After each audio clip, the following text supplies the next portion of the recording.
Varicose veins తో బాధపడుతున్నారా? దసరా సందర్భంగా ఉచిత కన్సల్టేషన్, సర్జరీపై 20% వరకు డిస్కౌంట్. నమస్తే రమగారు. నమస్తే జయ. రమగారు, భగవంతుని ఆరాధించటం ఒక్కొక్కరం ఒక్కొక్క పద్ధతిని ఫాలో అవుతాం. ముఖ్యంగా మీరు చెప్పేది ఏంటంటే, మన పెద్దలు, మన పూర్వీకులు, మన కుటుంబంలో ఉన్న మన పెద్దలు ఏది అవలంబించారో అదే పద్ధతిని ఫాలో అవ్వండి. ఎవరు చెప్పినా దాన్ని కాకుండా మన కుటుంబాన్ని ఫాలో అవ్వండి అని మీరు చెప్తారు. ఇవి కాకుండా సామూహికంగా చేసేవి కొన్ని ఉంటాయి. అది ఎవరు చెప్పినా చెప్పకపోయినా దాన్ని మనం ముందుకు తీసుకుపోతూ ఉంటాం. ఈ మధ్యకాలంలో మనం చూస్తున్నాం కొన్ని కొంతమంది చెప్పడం, పెద్దలు గురువులు చెప్పడం, రకరకాల దేవతల్ని కొంతమందిని పూజించడం వల్ల కొన్ని శక్తులు వస్తాయని, చాలా అంటే అపారంగా చాలా తక్కువ సమయంలోనే ఆ దేవతల అనుగ్రహానికి మనం లోనవుతామని, కాస్త కష్టతరమైన ఇలాంటి పూజలు చేయాలని, ఇలాంటివి మనం వింటూ ఉంటాం. నాకు ఒక అనుమానం వస్తుందండి, ఇవి అందరం చెయ్యొచ్చా? ఎవరైనా చేసుకునేవేనా ఇవన్నీ? ఎందుకంటే సామూహికంగా వింటూ ఉన్నాం. మనం ఎప్పుడు వినని కొన్ని దేవతల పేర్లు, దేవుళ్ళ పేర్లు కూడా వినేసి ఈ వ్రతం, ఈ పూజ, ఈ నోము అనేది మనం వింటూ ఉన్నాం. అది ఎంతవరకు కరెక్ట్ రమ్మగారు? ఇప్పుడు కూడా స్వధర్మ నిధనం శ్రేయ, పరధర్మము ఎప్పుడు భయావహంగానే ఉంటుంది. సాత్విక దేవతారాధన సమయాచారమే మన పద్ధతి. మనం మామూలుగా కూడా ఒక 50 ఏళ్ల క్రితం, ఒక 30 ఏళ్ల క్రితం మన ఇంటా వంట లేదు. మన చిన్నప్పటి నుంచి మన ఇంట్లో దీపారాధన కూడా తెలియని వాళ్ళు చాలా మంది ఉంటారు. అవును. క్రమంగా ఏంటంటే మనకి ఏమైనా సమస్యలు, మనకే ఏదో ఆస్థ దేవుణ్ణి చూసేసుకోవాలి అని దేవాలయానికి వెళ్తే ఎవరో ఏదో పూజ చేసుకున్నారు, అది బాగుందని చేస్తారు. సత్యనారాయణ వ్రత కథలో అలాంటిదే చూస్తాను చూడు మనం. అవును అవును. ఎక్కడో దారేపోతూ వాళ్ళు ఎవరో చేసుకుంటూ ఉంటే ఇది ఇంత మంచిది, ఇది ఇంత సింపుల్ అంటే చేసుకోవటం. ఒకళ్ళని చూసి ఒకళ్ళు నేర్చుకున్నారనే సత్యనారాయణ వ్రత కథ మనం ప్రతి పెళ్లిలోను, ప్రతి గృహప్రవేశంలోనూ వింటామా? అవునండి. ఈ కార్తీక మాసం అయితే ఎన్నిసార్లు ఎంతమంది ఇళ్లలోకి వెళ్తామో ప్రసాదం తెచ్చుకోవటానికి. ఇది పాయింట్. కాకపోతే సాత్వికమైన దేవతల ఆరాధన ఎవరి దగ్గరైనా చూసి విని కాదు. వినిలేదు సత్యనారాయణ వ్రతంలో. ఆ దేవతార్చనని చూసి ఆ తీర్థప్రసాదం స్వీకరించి ఈ స్వామికి నేను కూడా చేస్తానని చెప్పుకున్నారు. మీరు కూడా చూడాలి, తెలుసుకోవాలి, అప్పుడు ఏదైనా చేసుకోవచ్చు. ఇక్కడ సాత్వికం అనేది ఒకటి ఉంది. సాత్వికమైన దైవం అనేది ఒకటి ఉంది. మనకి సాత్విక దైవాలు సాధారణంగా విష్ణువు, లక్ష్మి, మన దసరాలో అమ్మవారు ఏదైనా చదువుకోవచ్చు, చేసుకోవచ్చు. దీంట్లో ఎక్కువ బలవత్తరమైన శక్తుల గురించి దశమహావిద్యలు చెప్తారు. తర్వాత మనం ఎప్పుడు చేసుకునేవి రెండు నవరాత్రులు. ఒకటి వసంత నవరాత్రులు, రెండోది శరణ్ నవరాత్రులు. ఇటీవల కొంతకాలంగా యూట్యూబ్లో, మన ఫేస్బుక్లో అన్ని ఏమనాలి దాన్ని, సోషల్ మీడియాలో ప్రఖ్యాతంగా చెప్తున్నది వారాహి నవరాత్రులు, శ్యామల నవరాత్రులు. మీరు నాతోటి కూడా చెప్పించారు. శ్యామల కానీ వారాహి కానీ ఈ సమయాలు మంచివి కాబట్టి ఏదైనా చదువుకోండి అంతే. ఆరాధనలోకి దిగద్దు. నేను చెప్పే కదా ఆ మాట. అవునవునవును. క్లియర్ గానే. అవును. మీరు అవి చేయకపోయినా నష్టం లేదు. చేసేటప్పుడు జాగ్రత్తగా చేయాలంటే అసలు వారి అమ్మల ఆరాధన ఎక్కడ చేయొచ్చు? ఏదైనా పీఠంలోనో, క్షేత్రంలోనో, పీఠాధిపతుల దగ్గరకు వచ్చేస్తే అలాంటి చోట అటెండ్ చేయొచ్చు, ప్రసాదం తెచ్చుకోవచ్చు తప్ప మనం చేయకూడదు. మనం చేసుకునేదైతే కాదు. అంటే చేయటం వల్ల ఇబ్బందులు ఉంటాయా, లేకపోతే ఏదైనా లోపం జరిగితే సమస్య వస్తుందా? సరిగ్గా చేయకపోతే బెడిసి కొడతాయి. నీకు సరిగ్గా అంటే నీకేం తెలుసు? మొదట అసలే తెలియదే మనకి. మనం విని విని వాళ్ళు వీళ్ళు మేం చేసుకున్నాం అని చెప్తే నువ్వు విని చేసుకుంటారు. ఇప్పుడు మనకి ఎలా అయిందంటే, పెద్దవాళ్ళు, గురువులు, లేకపోతే ప్రవచనకర్తలు, చాలా ఎక్కువ విషయ పరిజ్ఞానం ఉన్నవాళ్ళు దీన్ని ఏదైనా ఇది చేసుకోవచ్చు అని చెబితే ఫాలో అవ్వటం కాకుండా, ఇప్పుడు ఎవరైనా సరే మేము ఆ గుడికి వెళ్ళాం, ఆ పూజ చేసుకున్నాం, ఈ గుడికి వెళ్ళాం, ఈ పూజ చేసుకున్నాం, లేకపోతే ఇదేదో చేసాం, విపత్కర పరిస్థితుల్లో ఇది చేసాం, దీనివల్ల జరిగింది అని సామాన్యుల దగ్గర కూడా విని కాపీ చేసుకుంటున్నాం. ఇప్పుడు మొత్తం ఊరంతా పూజలే ఉన్నాయి జయ. అవునండి. ప్రతి వాళ్ళు ఎవరో ఒక ప్రత్యేక దైవాన్ని ఆరాధిస్తూనే కనపడుతున్నారు. అది మంచి విషయం అయినా మంచిదే. కాకపోతే ఇది బెడిసి కొడితే అది ఆలోచించలేకపోతుంది. మనకేం తెలీదు వాటి గురించి. తనకి ఎలాంటి ఆచారం పాటించాలో తెలీదు. చాలా ఇళ్లలో ఆడవాళ్ళు పూజలు చేసుకుంటుంటే మగవాళ్ళు శుభ్రంగా నాన్ వెజ్ వండించుకుని తింటారు. అన్ని రకాల క్రియాకలాపాలు జరుగుతూనే ఉంటాయి. కొన్ని దైవారాధనలకి అవి కుదరకపోవచ్చు. మాంసాహారం ఆవిడెవరికో అమ్మవారికి పెడతారని మీరు ఇంట్లో వండు తినకూడదు. మాంసాహారం పెట్టడం పుస్తకంలో ఉంది, మనకు తెలియదు కదా. అది కాదు జయ. ఇప్పుడు ఒక గన్ను చూపించాం, నువ్వు దాన్ని గుర్తుపడతావు, దాని పేరు నీకు తెలుసు, AK-47. దాన్ని వాడడం నీకు వస్తుందా? వాడెవడో ఒకడు ఇది AK-47 నేను ఎప్పటి నుంచో చిన్నప్పటి నుంచి వాడుతున్నాను, నాకు చాలా బాగుంది అని చెప్తే నువ్వు కొంటావా దాన్ని? కొనం కదా, ప్రమాదం అది. అవునా? ఇప్పుడు ఒక బాంబు తయారు చేయటం, బాంబులు తయారు చేశారు, నాలాంటి మామూలు వాళ్ళని తీసుకెళ్తే దాన్ని మనం వాడగలమా? లేదు. చూసి ఊరుకోవాలి. కరెక్ట్ నమ్మగారు. ఇవి కూడా అంతేనమ్మా. దేవతారాధన ప్రధానమైంది. మన సొంత ఆచారాన్ని పాటిస్తూ వెళ్ళే విధానాన్ని పాటించండి. ముఖ్యంగా ఇతరులు చేసే దేవతారాధనలోకి వెళ్ళొద్దు. ఏదైనా భగవంతుడే కదా అనే ప్రశ్న లేవనెత్తుతూ ఉంటుంది. ఇప్పుడు నేను అదే అంటున్నా, మరి మీకు ఒక దైవం ఉన్నప్పుడు ఇంకో దైవాన్ని నువ్వెందుకు వెళ్ళినట్టు? ఏదైనా భగవంతుడేగా. నువ్వు నూకాలమ్మనో, అంకాళమ్మనో, అంకమ్మ తల్లినో, వీరమ్మ తల్లినో, తలుపులమ్మనో నువ్వు అర్చించేటప్పుడు నువ్వు ఇంకొక వేరే దైవారాధనకి ఎందుకు వెళ్తావు? నువ్వు సేమ్ ప్రశ్న, ఇదే ప్రశ్న, ఇదే క్వశ్చన్. ఇంకా అందులో వేరే నీకు ఒకటి ఉన్నప్పుడు దాన్ని మరింత శ్రద్ధగా చెయ్యి. మీ ఇంట్లో ఏమైనా మరి ఎందుకు పరుగులు తీస్తున్నాం అంటారు? చెప్పండి, మీ ఒపీనియన్ చెప్పండి అమ్మగారు. మనుషులకి ఏమంటారంటే మహత్వాకాంక్షలు ఉంటాయి జయ, ఏదో కావాలి ఎప్పుడు కూడా. ఇక్కడ ఏదో సమస్యలు ఉన్నాయి, మనం రోజువారీ చేసేవి చేస్తూనే ఉన్నాం. ఈ ఇంట్లో ఇన్ని ప్రాబ్లమ్స్ ఎందుకు ఫేస్ చేస్తాం మనము?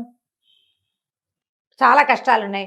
వారాహిని చేస్తే అదేదో కష్టాలు తీరుతుందని ఒక అమ్మాయి ఎవరో చెప్తుంది, ఒక అమ్మగారు చెప్తారు, అటు పరిగెడతారు.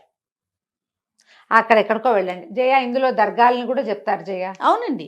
ఇప్పుడు అలాగే కదా పరమతంలోకి వెళ్ళిపోతున్నారు మన వాళ్ళు. ఆయన్ని నమ్ముకో, నీ కష్టాలు తీరుస్తాడు. అసలు కష్టాలు లేకుండా ఎవడైనా లోకంలో మనిషి ఉంటాడమ్మా? ఏ మతంలో ఉన్నా, ఏ మతం వాడికైనా జబ్బులు తప్పవు. ప్రేమించుకోవటాలు, లేచక్కపోవటాలు ప్రతి దాంట్లోనూ ఉన్నాయి. పిల్లలు మాట వినకపోవటం ప్రతి దాంట్లోనూ ఉంది. ప్రమాదాలు ప్రతి వాళ్ళకి వస్తాయి. అందరం మనుషులమేనా? వాళ్ళు ఏమైనా దిగొచ్చారా? వాళ్ళు దిగొచ్చింది లేదు, మనం దిగిపోయింది లేదు. మనమే తెలియక మనం కూర్చున్న కొమ్మని నరుక్కుంటున్నాము.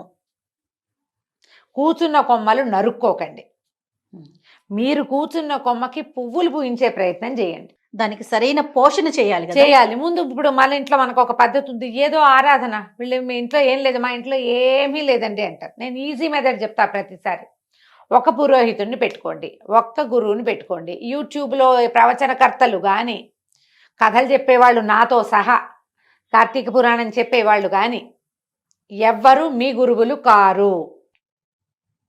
గురువు అంటే మీ అమ్మా నాన్నలాగా మీ కష్టం సుఖం మోసేవాడు. నేనేదో కూర్చుని తీర్పుగా చెబితే నన్ను ఫాలో అవ్వటం పొరపాటు. ఇక్కడ ఇలా ఉంది విషయం వరకు తీసుకోమంటున్నారు. అంతే తీసుకోవాలి. ఇందులో అద్భుతమైన పేరున్న మహానుభావులు, ప్రాతస్మరణీయులు, పొద్దున్నే వాళ్ళని తలుచుకోవాల్సిన వాళ్ళని కూడా గురువు గారని మీరు అనకూడదు, అనుకోకూడదు. మంచి మాటలు చెప్పేవాళ్ళు మంచి మాటలు చెప్పేవాళ్లే, గురువు కాదు. గురువు నిన్ను సరైన దారిలో నడిపించేవాడు. నువ్వు చేసిన తప్పుని తనదిగా తన మీద వేసుకునేవాడు. ప్రవచనకర్తల్ని ఆధ్యాత్మిక గురువులుగా మీరు అనుకున్నారనుకోండి, పోనీ ఉండండి అలాగే, వాళ్ళు చెప్పిందే. అలా ఉండరు. మీరు ఆ గురువుని వింటారు, ఈ గురువుని వింటారు, ఇంకో గురువుని వింటారు, మధ్యలో నాబొట్టి పెద్దకాయల్ని కూడా వింటారు. ఇన్ని కలిపి ఇంత కన్ఫ్యూజన్కి ఎందుకు వెళ్తారు చెప్పు? ఇది పొరపాటు కాదు, పొరపాటేనా? మీరు ఏదైనా ఒక దేవతారాధన చేయదలుచుకుంటే దానికి తగిన మంత్రము, విధానము, ఆచారము అవేమి లేవండి. పూజ చేసుకుంటే చాలు. ఏం మాటమ్మా అది? అవేం చేయక్కర్లేదు, ఇది చేస్తే చాలు. అన్నం ఒకటే చాలా నీకు? కూర, పప్పు, చారు, పెరుగు వద్దా? ఖచ్చితంగా కావాలి కదా. ఇవన్నీ ఉంటేగా. పోనీ ఒక్క రోజు అయితే తినగలుగుతామేమో. ప్రతిరోజు తింటావా నువ్వు? ప్రతిరోజు తినలేం కదా. తినలేవు కదా. ఎందుకు ఆ పని చేయాలి? నాకు ప్రతిసారి ఫోన్లు నాకు వచ్చే ప్రశ్నల మీద నాకు ఎప్పుడు అలాగే అనిపిస్తుంది. వీళ్ళు ఎందుకు ఇవేవో పెట్టుకుంటారు? కేకలిస్తా కొంతమందిని చేయ. నా దగ్గర హార్ష్ వర్డ్స్ వినేవాళ్ళు చాలా మందే ఉంటారు. ఎందుకమ్మా ఇవన్నీ చేస్తారు అనవసరంగా? కాంప్లికేషన్స్ కదా. ఎందుకు వచ్చిన కాంప్లికేషను, ఎందుకు వచ్చిన టెన్షను? చాలా ఒక భ్రమ కింద. ఇది వరకు సంతోషం మాత్రది ఒక భ్రమ కింద ఉండేది. మంగళవారం ఏమంటారు, రాహుకాల దీపాలు భ్రమలుగా ఉండేవి. ఇప్పుడు 7 శనివారాల వ్రతము, 16 శనివారాల వ్రతాలు, తర్వాత ఏమో ఇంకేమిటి, ఇప్పుడు వారాహి రేపు వచ్చేస్తుంది. శ్యామల 2-3 నెలల్లో శ్యామల. వారాహి చాలా అద్భుతమైన దేవత. మనకి కంచి దేవాలయంలో కూడా కనపడుతుంది అమ్మవారు. అమ్మవారితో పాటు బయట ఆ సన్నిధిలో కనపడతారు. ఎందుకంటే ఆవిడ సర్వసైన్యాధ్యక్షురాలుగా ఉంటుంది, మంత్రినిగా ఉంటుంది. అమ్మవారికి సమీపంలో ఉంటుంది. ఉమ్, ఈవిని చూసి దండం పెట్టి ఆవిడని కూడా చూసి దండం పెట్టి వెళ్ళిపోవాలి.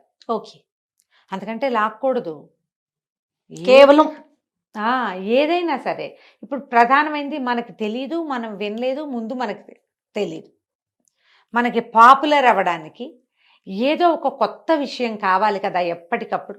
అంతే కదండి. ప్రతిసారి ఏమిటి మన ఎవరో అడిగారు కార్తీక పురాణం ఏంటండి, అదే చెప్పారు. అది కాకపోతే ఇంకో కార్తీకం ఎక్కడి నుంచి దానమ్మా నేను ఎక్కడి నుంచి వస్తుంది? అవి కూడా 2 పుస్తకాలు ఉన్నాయి మన దగ్గర. ఆ, ఓసారి ఆ సంవత్సర పుస్తకం కథలు ఇంచుమించుగా అటు ఇటుగా అవే కథలు. శాస్త్రాన్ని మార్చలేం కదా దాన్ని రమ్మగారు. ఎట్లా మారుస్తాం? నీకు ఏటా ఒకటే పండగ. ఈ పండగకి అది దైవం ఈయనే ఉంటాడా, ఆయనే ఉంటాడా, ఆవిడే ఉంటుంది. అంతే కదా. వాళ్ళని ఎట్లా మారుస్తాం? మహా అయితే కట్టే చీరల రంగులు, వస్త్రాల రంగులు మారుస్తాం. ప్రతిసారి పాయసమైన పండక్కి అని మానేసి ఏం చేస్తావు నువ్వు? ఏమైనా సూపులు అవి చేసి పెడతావు? టమాటా సూపు, బంగాళదుంపల సూపును పెట్టం కదా. సొంత విధానంలో ఉండండి. ఈ దశ మహావిద్యల్ని వాటిని దేవాలయాల్లో కనపడితే అక్కడ దండం పెట్టుకోండి. ఉమ్, ఒక మఠంలో కానీ, ఒక పీఠంలో, శంకర మఠాల్లో కానీ, ఏదైనా పీఠాల్లో కానీ నిజంగా అంత ఇబ్బంది ఉంటుందా రమ్మగారు? ఉంటుంది జయ. ఎందుకంటే ప్రత్యేకించి దీని గురించి మీరు ఒక టాపిక్ కింద మాట్లాడుతున్నారు అంటే నేను వింటున్నా చాలా మంది దగ్గర నుంచి ప్రశ్నలు. ఆ, నాకు ఆ ప్రశ్నలు విన్నప్పుడల్లా అనిపిస్తుంది, జనం అంతా ఇలాగే పోతున్నారా ఏమిట్రా దేవుడా. సులువుగా సాధ్యపడేవాడు వెంకటేశ్వర స్వామి ఉన్నాడమ్మా. తలుచుకుంటే చాలు కదా. తలుచుకుంటే చాలు, చిన్న కోరికను కూడా తీరుస్తాడని అసలు ఆ వెంకటాచల మహాత్యంలో ఎంత క్లియర్గా చెప్తారో. ఆయన మాట్లాడ్డంతే. మన పక్కన మన పెద్ద మనిషి 10 అడుగుల ఎత్తున్న మన పెద్దన్నయ్య మనతో పాటే ఉంటే అడిగి ఏదైనా చేయించుకోగలం మనం. మొక్కు ఎంత చిన్న మొక్కు తీసుకున్నా నీకు కావలసిన వరం ఇచ్చేవాడు కలియుగ దైవం ఉన్నప్పుడు ఎందుకు వచ్చిన పరుగులు పెడతారు? మళ్ళా ఏదైనా పిండి దీపారాధన అనగానే పిండి దీపం ఎలా చేయాలి అనేది ఒక 25-30 వీడియోలు. దానికి బొట్టెట్టి, కాటికెట్టి, పసుపు రాసి, ఏమిటో చేసి అందంగా అలంకరించి దాని నిండా బంతి పువ్వులు పోసి, ఏంటమ్మా అలా చేస్తేనే నా పూజ?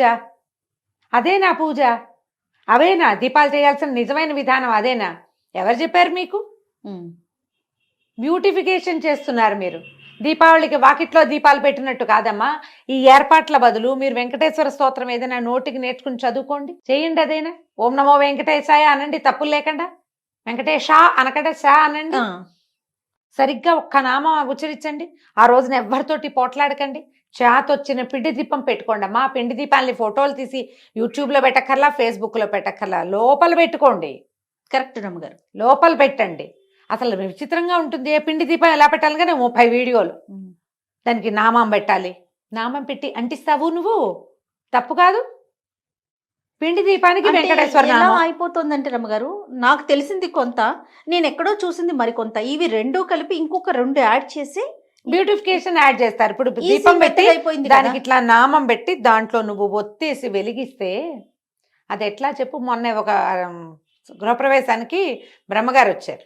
ఆయన అంటారు, అమ్మాయి కామాక్షి దీపం కాదమ్మా అందులో పెడతావు. వాళ్ళు ఏమైందంటే చెప్తాను నేను నా సంగతి. ఎవరో ఈ మ్యారేజెస్కి వాటికి గిఫ్ట్స్ ఇస్తారు కదా, శంఖచక్రాలున్న దీపపు కుందులు ఇచ్చారు. అవును రమ్మగారు, నా దగ్గరికి కూడా వచ్చినాయా? ఆ, చేసిన పాపని చెప్తే పోతుంది. ఆ దీపాలు చాలా నచ్చినాయి నాకు. ఆ, దీపం నెయ్యి పోసి వెలిగించాం. వెలిగిస్తే మా అక్కయ్య వెనకాల నుంచి అబ్బాయి ఎంతో బాగున్నాయి అని అనగానే ఆయన అన్నారు, ఏమిటమ్మా నామాలని వేడి ఇలా కాలిస్తే ఎట్లా, తప్పు కాదు. నాకు అప్పుడు వెలిగింది, అవును ఇది చేయకూడని పని. ఆ వేడి తగలదు స్వామికి, ఎందుకు ఆ పని? హాయిగా ఖాళీగా ఉన్న దీపంలో పెట్టుకోవచ్చు కదా. ఈ అందానికి పెట్టుకోండి, వీటిని వెలిగించద్దాం. తోమ లోపల పెట్టా జయ, మళ్ళీ ముట్టుకోవాలి, వాటిని షోకేస్లో పెట్టా. నిజమే కదా. నాకు అదే అనిపించింది. అప్పుడు కామాక్షి కుందు గురించి ఆయన అదే చెప్తున్నారు.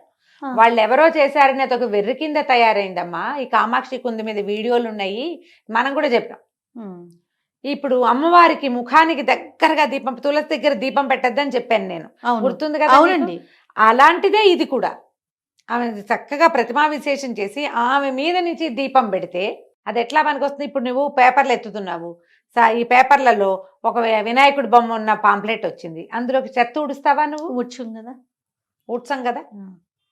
తప్పు అది. మన భారతదేశం అంతా ఈ పచ్చిపాపాలతోటి కుళ్ళిపోయింది అన్నారు ఆయన. లక్ష్మీ బాంబులని లక్ష్మీ అవుట్లకి లక్ష్మీదేవి బొమ్మ వేస్తారు, అది కాలబెట్టేసుకున్నామమ్మా, అందుకే భారతదేశం అధోగతి పాలవుతుంది అంటున్నారు. ఇదొక పాయింట్. ఇవి అన్ని మార్చలేవు, కొన్ని మార్చుకోగలుగుతాం కదా. మన చేతిలో ఉన్నవి మారుస్తాం కదా, మార్చుకోగలం కదా. దయచేసి ఉగ్రదేవతారాధనకి వెళ్ళకండి. ఏదైనా ఒక స్తోత్రం చదువుకోవచ్చు, ఓ పండో ఫలమో నివేదన చాలు, అంతకంటే పైకి వెళ్ళొద్దు. దశ మహావిద్యలు కానీ తర్వాత ఏమో ఇంకా ఉన్నాయి మనకి అమ్మవార్ల స్వరూపాలు, మనం ఇవి చేస్తాం కదా ఈ దసరాలో అమ్మవారికి అక్కడ చేస్తారు. మన మామూలుగా మన విజయవాడలో ఏమో అవతారాలు వేస్తారు కదా నవదుర్గలు, నవదుర్గ స్వరూపాలు కానీ వారిని విడిగా అర్చించేందుకు పూనుకోకండి. నవదుర్గలకు ఒక స్తోత్రం ఉంది, ప్రథమం శైల పుత్రీచ, చదువుకో అంతే. అంతకంటే ఒకవేళ మీ ఇంట్లో ఉంటే, ఇప్పుడు ఇందులో అసలు పాయింట్ చెప్దాం, మీ ఇళ్లలో ఆనుచానంగా ఇదేదైనా విధానం ఉన్నవారు పాతకాలంలో ఎలాంటి వ్యవహార విధానాలు పాటించేవాళ్ళో అది పాటిస్తూ మీరు జరుపుకోండి, మాకే అభ్యంతరము లేదు. విధానాలన్నీ తీసి పాడేసి మడి మైల అన్నీ తీసి పక్కన పెట్టేసి అది మాత్రం చేస్తానని అనకండి. మన పూర్వీకులు ఏం చేసినా పూర్తిగా మన మంచి కోసం ఆలోచించే చేశారు. ఒక దైవత ఆరాధన ఉంది మన ఇంట్లో అంటే దానికి తగిన పద్ధతిని ఏర్పరిచి పెట్టేవాళ్ళు అంతే. ఇప్పుడు నువ్వు పద్ధతులన్నీ వదిలేసి అదొక్కటి తీసుకుంటానని మనం అనకూడదు. ఇప్పుడు టీవీలలో ఎక్కడైనా మనం వింటాం, ఇది చదువుకోండి, ఆ స్తోత్రం చదువుకోండి, ఈ స్తోత్రం వరకు ప్రాబ్లం ఏం లేదు. నేను ఎన్నిసార్లు చెప్పాను, మంత్రం అని మాత్రం వెళ్ళకండి, మీకు అక్షరాలే పలకవు. మామూలుగా భగవంతుడు అంట కూడా అది భగవంతుడు భక్తి అంటాం. మీరు ఎప్పుడు అనరో అక్కడ రావాల్సిన భావం రాదు. లోపల ఉండాలంటే కృష్ణారామ అనుకోండి, తేలిగ్గా ఉంటాయి. ఈ పెద్ద పెద్ద వాటికి ఎందుకు వెళ్తాము, అనవసరం కదా. కాదు రమ్మగారు, ఇంకొకటి వింటూ ఉంటాం, పలికేవన్నీ తప్పులు పలికేసి భగవంతుడికి అవన్నీ పర్వాలేదు, మన లోపల మనసులో భావన ఉండాలి అంటారు. నువ్వు అసలు తప్పు పలకటం ఎందుకు, మనసులో భావన అదొకటి అనిపిస్తా ఉంటుంది. ఎప్పుడు నేను ఒకటే చెప్తా జయ, ఈ ప్రశ్న నేను 5-6 సార్లు ఎదుర్కొన్నా. నేను ఒకటి క్లియర్గా చెప్తా, నీకు భావమే ముఖ్యమైతే స్తోత్రానికి ఎందుకు వెళ్ళావు నువ్వు? దేవుడా దేవుడా దేవుడా దేవుడా దేవుడా దేవుడా దేవుడా అనుకో, అయిపోయిందిగా. ఎందుకు స్తోత్రానికి వెళ్ళావు? అందులో ఏదో ఉందని వెళ్ళావు. ఉందన్నప్పుడు దాన్ని సరిగ్గా ఉంచు. ఉందనుకున్నప్పుడు సరిగ్గా ఉంచాలి. నువ్వు అద్దం చూసావు, అద్దం చూసుకున్నావు, దిద్దుకోవడానికే కాదా? అంతే కదా, మొహం దిద్దుకోవడానికి చూస్తావు అద్దం, సరిచేయి దాన్ని. అద్దం చూసుకునేది ఎందుకు? కరెక్ట్ అండి. ఎలా అయినా సరే ప్రపంచం నన్ను యాక్సెప్ట్ చేయాల్సిందేనని నీకు ఉందనుకో, అర్థమే చూడవు, నువ్వు చూడాల్సిన అవసరమే లేదు. నువ్వు ఎందుకు చూస్తున్నావు? ఇది ఆలోచించండి అమ్మా. దయచేసి వీడియోలు ఏవి ఉన్నా చూసి వదిలేయండి. అలా అనుకోని ఊరికే శ్రవణంలాగా ఎక్కడో కాసేపట్ల వీడియోలో 5 నిమిషాలు కనపడి వాళ్ళంతా అలంకరించుకున్న దానికి అట్రాక్ట్ అయ్యి మాకు అదేదో బ్రహ్మాండం బదులైందంటే నమ్మద్దు. మీ పిన్నో, మీ బాబాయ్ కూతురో, మీ మామయ్య ఇంట్లోనో ఈ పూజ చేసుకుంటున్నాము, మాకు చాలా బాగుందంటే ఓసారి వెళ్ళి చూసి కావాలంటే అప్పుడు దిగచ్చు. నమస్తే. నమస్తే.